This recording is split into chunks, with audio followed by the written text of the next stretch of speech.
Assalamualaikum, salam sejahtera tuan-tuan dan puan. Terima kasih kerana terus dengan Pokok Hijau Channel.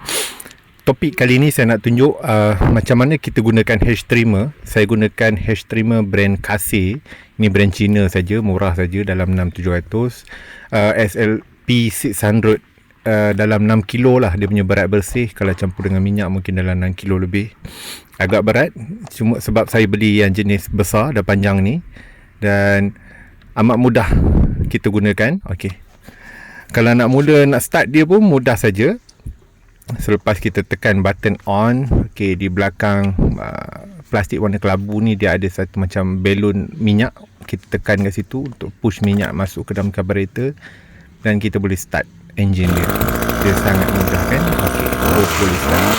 Okey, selepas ni saya akan tunjuklah video. Saya akan lajukan video ni macam mana kita trim pokok kesinai menggunakan hash trimmer Kase SLP 600. Okey, ni kat sini ada dua pokok. Okey, dalam kawasan ni ada 3 pokok kesinai ni. Kita trim dia jadi bulat. Okey, tips untuk trim pokok kesinai ni supaya jadi bulat atau berbentuk yang seperti yang kita nak. Pertama, trim dia punya dahan yang paling bawah dulu. Jangan trim atas dulu, trim bawah dulu. Kenapa kita trim bawah dulu?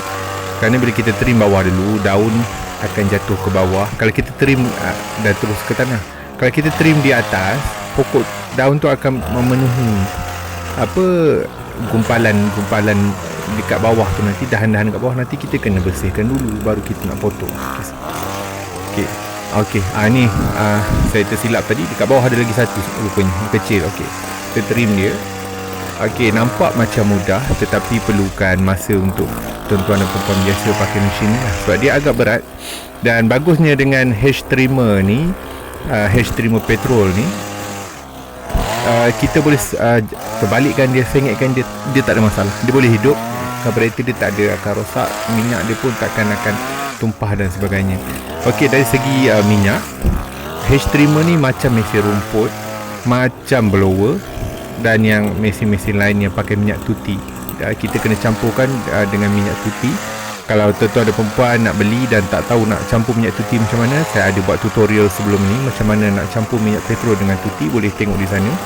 Okey, tengok selepas saya buat bawah, saya akan pergi ke atas dan baru yang atas sekali. Okey, kenapa kita pakai hash trimmer ni? Kita nak cepat dan jimatkan masa dan hasil dia cantik. Kita trim hash trimmer ni macam kita trim rambut lah, pakai mesin rambut. Dia memudahkan dan dia mendapatkan hasil yang lebih cantik. Sebab di daun pokok kesinai ni, dia ada juga dahan-dahan dia yang dah besar.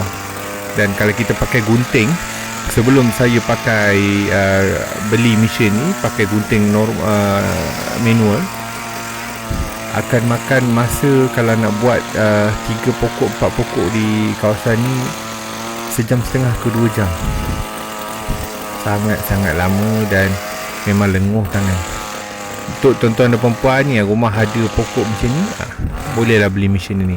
Kalau yang mana dah tak larat, mungkin tuan-tuan dan perempuan boleh nasihatkan lah landscaper yang datang rumah tu, mulakan dari bawah dulu. Kalau dia buat dari bawah, maknanya dia terpandai lah, dia dah biasa guna mesin. Mungkin kalau dia mula daripada atas, dia tak biasa lah. Biasanya kita akan mula. Okey, dah siap satu pokok. Nampak mudah je kan? Okay. Dia practice make perfect lah. Dah lama-lama akan pandai lah. Dan bentuk dia bulat, bujur atau sebagainya bergantung kepada daun dia. Ada masa daun dia tengah lebat, senang nak buat bulat. Macam ini dia ada bujur-bujur sikit. Kita tengok dia punya kepadatan daun lah. Okay. Pokok kedua ni pun saya mulakan di bawah agak. Okay. Seperti tuan-tuan dan puan tengok, mesin ni saya boleh terbalikkan dia. Dan dia masih boleh hidup. Dan untuk minyak petrol, kalau kita isi penuh lah mesin ni, kalau kita isi penuh, kita boleh pakai rasanya dalam 2 jam. Kalau kita pakai non-stop, baru habis minyak. Okey, dari segi penjagaan, saya terus cerita pasal penjagaan sambil tuan-tuan dan perempuan tengok video ni. Penjagaan dia macam mesin rumput yang saya pernah tunjuk sebelum ini.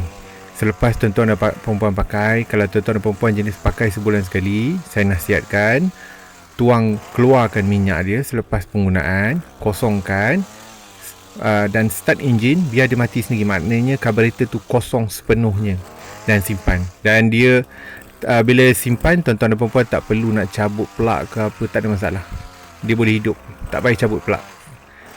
Penjagaan dia sangat senang dan saya sarankan beli yang ni. So, saya ada customer yang beli hair trimmer bateri, brand ada banyak lah, Bosch dan sebagainya. Saya sarankan tak payah belilah, membazir. Harganya lebih mahal daripada kasir ni dan dia lebih kecil, lebih mahal. Dia ada dua jenis, satu yang kecil betul-betul pegang pakai satu tapak tangan, satu yang besar macam ni pun mahal, sampai 1000 lebih, dekat 2000. Dia tak, hasilnya tak kemas sebab dia punya RPM tak kuat. Kalau kita nak trim pokok macam ni, kalau kena dekat daun atau ranting yang besar, dia takkan cantik. Tuan-tuan dan perempuan, kalau ya biasa potong rambut sendiri, kita sekarang tengah PKP, kalau tuan-tuan dan perempuan beli mesin potong rambut murah yang tak ada brand, serupalah dia punya kejadian dia. Okey, dah siap dah pokok ni, dia akan tak cantik dan akan susah nak potong rambut. Okay, ini hasil selepas kita trim 2 pokok, cantik bulat dia. Tak ada pokok-pokok yang daun-daun yang berjunta-junta dan tak nampak tak kemas. Okey, ini pokok yang pertama tadi kita buat. So saya harap dengan video ni tuan-tuan dan puan nampaklah mudah saja pakai hair trimmer ni. Dan kalau ada pokok kat rumah ni banyak, saya sarankan beli. Terima kasih kerana terus menonton. Saya akan buat video lain selepas ini. Baik, dari segi kita nak pastikan mata dia kita tak perlu asah. Kita biar je dia akan asah sendiri bila dia bergerak. Dari segi nak jaga mata dia, kita gunakan 4WD ni. Selepas pakai, tuan-tuan dan puan kena spray macam ni. Spray sepanjang dia punya mata ni, di bawah dan di atas, sebelum simpan. Dan saya harap tips ini dapat membantu tuan-tuan dan puan. Okey, sebelah spray, simpan, letak dia punya sarung ni. Sarung ni saya punya pun dah rosak, dah lama pakai mesin ni. Dan diharap tuan-tuan dan puan nampaklah kegunaan kasir ni senang. Dan kalau mana-mana tuan-tuan dan puan rasa nak beli, saya harap video ni dapat membantulah tuan-tuan dan puan untuk buat keputusan sama ada nak beli atau tidak. Dan insyaAllah selepas ni saya akan tunjuk macam mana guna hair trimmer ni untuk trim pokok buluh pula. Sekian, terima kasih.